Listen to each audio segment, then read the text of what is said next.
Friends, എല്ലാവർക്കും മനാക്കിനസ് വ്ലോഗ്സിൻ്റെ ഒരു പുതിയ വീഡിയോയിലേക്ക് സ്വാഗതം. ഇത് നമ്മുടെ മെയിൽ ഡോഗ് ബ്രോങ്കോയാണ്. ബ്രോങ്കോനെ നിങ്ങൾ ഒത്തിരി വീഡിയോയിൽ കണ്ടിട്ടുണ്ട്. അപ്പോഴത്തേക്കും അവൻ്റെ മുറി എന്ന് പറയുന്നത് സിമെൻറ്റ് തറ കൊണ്ടുള്ള മുറിയാണ്. അപ്പോഴത്തേക്കും അവിടെ കിടക്കുമ്പോൾ അവന് കുറച്ച് എന്താ പറയുക, അലർജീസും കുറച്ച് റാഷസൊക്കെ ഇങ്ങനെ വന്നു. അപ്പോൾ ഞങ്ങളൊരു സ്റ്റാൻഡൊക്കെ പണിത് ഒരു മാറ്റൊക്കെ ഇട്ട് കൊടുത്തു. അപ്പോഴത്തേക്കും ഈ ചെക്കൻ എന്ത് ചെയ്താലും കിടക്കത്തില്ല, അതായിരുന്നു പ്രശ്നം. അപ്പോഴത്തേക്കും ഞങ്ങൾ കെട്ടിയിട്ടിട്ട് രാത്രി അയച്ചിടാൻ തുടങ്ങി. അങ്ങനെ കുറേ നാളിങ്ങനെ ചെയ്ത് ലാസ്റ്റ് ഒരു വിധത്തിൽ എങ്ങനെയൊക്കെ ആയിട്ടുണ്ട്. അവൻ്റെ കുസൃതികളാണ് ഇന്നത്തെ വീഡിയോയിലുള്ളത്. പോയി എൻജോയ് ചെയ്യാം.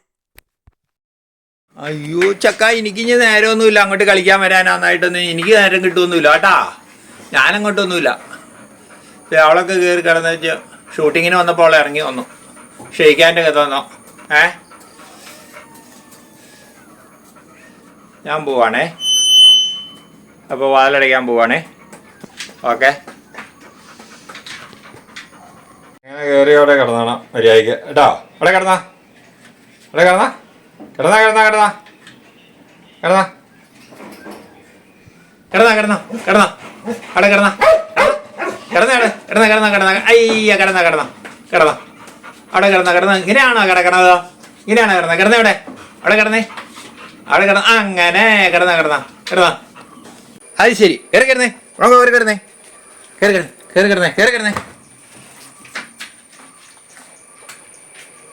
കണ്ടോ, ഇപ്പൊ ആള് എക്സ്പേർട്ടായി. മറ്റേ നമ്മൾ ആദ്യമേ കെട്ടിയിട്ട് കിടത്തി. അവനെന്നാലും നിലത്ത് കിടക്കാൻ ഇഷ്ടമാണ്. സിമെന്റിൽ ആ തണുപ്പും കാര്യങ്ങളൊക്കെ വരുന്ന കാരണം. അപ്പം ഇപ്പം പിന്നെ നമ്മൾ അന്നേരം പറഞ്ഞു കഴിഞ്ഞാൽ കയറി കിട്ടാം. ആദ്യമേ കയറിയല്ലായിരുന്നു, ഞാൻ എടുത്ത് കയറ്റി. കിടന്ന കൊച്ചു കിടന്ന അതെ കൊഞ്ചണ കളിക്കണ നമ്മുടെ അടുത്ത് കിടന്ന് കളിച്ചോ കിടന്ന് നല്ല സുഖമായിട്ട് നീണ്ട് കിടക്കത്തില്ല കേട്ടോ. എപ്പോഴും അവിടെ കയറി കിടന്നോണം കേട്ടോ, അല്ലെങ്കിൽ ഇത്തല് സ്കിന്നിൻ്റെ ഒക്കെ ഇത് വരും. ഈ തണുത്ത് സിമെൻറ്റിൻ്റെ തറയെ കിടന്ന് സ്കിൻ ഡിസീസൊക്കെ വരും കേട്ടോ. അപ്പോൾ സുഖമായിട്ട് കിടന്നാൽ മതിയില്ലേ, ഇവിടെ നിന്നാൽ കാണുകയും ചെയ്യാം. ആദ്യമൊക്കെ ഭയങ്കര ഞാൻ കൊണ്ടുവന്ന് ഞാൻ ഓർത്ത് കാശ് മുടക്കി കാശ് പോയല്ലോ എന്ന് ഓർത്തുകൊണ്ടിരിക്കുകയായിരുന്നു.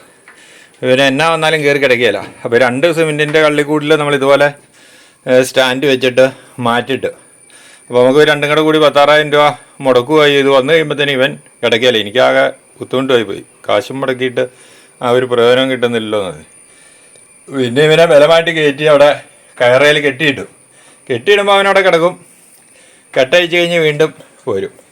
അങ്ങനെ കുറേ ദിവസം അങ്ങ് തുറന്ന് കഴിഞ്ഞപ്പോഴത്തേനും ആൾ പിന്നെ എക്സ്പെർട്ടായി. ഇപ്പം പറഞ്ഞു കഴിഞ്ഞാൽ അന്നേരം കയറി കിടക്കും. ഇപ്പം കിടക്കണുണ്ടോ, എല്ലാ ശുദ്ധവാവായിട്ടാണ് കിടക്കണേ. ആളങ്ങനത്തെ ആളൊന്നുമല്ല, ആൾ ജഗജില്ലിയാണ്. ആനിമൽ അഗ്രഷൻ എന്ന് പറഞ്ഞാൽ കൊല മാസമാണ്. അപ്പം എടുക്കാൻ കേട്ടോ. അപ്പോൾ നമ്മുടെ ഓപ്പറേഷൻ സ്റ്റാൻഡ് മാറ്റ് സക്സസ് ആണ്. അപ്പോൾ കിടന്നുറങ്ങിക്കോ കേട്ടോ. ഓക്കെ, കിടന്നുറങ്ങിക്കണം കേട്ടോ. ഇനി അവിടെ നിന്ന് ഇറങ്ങിയാക്കല്ലേ ഞാൻ അടി തരും കേട്ടോ. സുഖമായിട്ട് കിടന്നുറങ്ങിക്കോ കേട്ടോ. ഇനി ഫുഡ് കഴിക്കാൻ നേരത്തെ ഇറങ്ങിയാൽ മതി, അല്ലെങ്കിൽ ആരെങ്കിലും കള്ളന്മാർ വന്നാൽ ചാടി ഇറങ്ങി കുറച്ചോ കേട്ടോ. പിള്ളേരാണോടാ വിളിച്ചിറക്കിയത്? ഇവിടെ നിലത്ത് കിടത്തിയാണ്. കയറി കിടന്നാ അമ്പടാ, നീ കയറി അമ്പടാ, നീ പാലാണ് നിന്നെ കയറി താഴെ ഇറങ്ങി കിടക്കാൻ പറഞ്ഞേ. ഞാൻ പോയി കഴിഞ്ഞപ്പോഴത്തേ നീ പിള്ളേര് പറഞ്ഞ കേട്ടുണ്ട് താഴെ ഇറങ്ങി കിടന്നോ. കിടന്നോ അവിടെ കിടന്ന